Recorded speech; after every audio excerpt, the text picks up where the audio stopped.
जनसंख्या में चीन से आगे निकल गए हम, फिर भी यहाँ की पत्नियां कहती हैं मेरे पति मुझसे प्यार नहीं करते।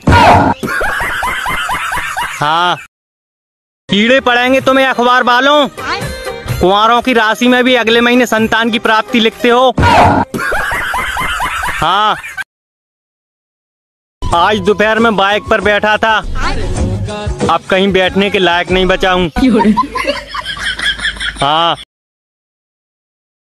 सर्दियों में रजाई खींचकर जगाया जाता था और अब गर्मियों में पंखा बंद कर दिया जाता है।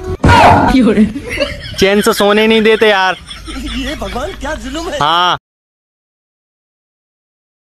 वो पसीने से लथपथ था, मैं तुरंत समझ गया वो शौचालय से निकला होगा। हाँ,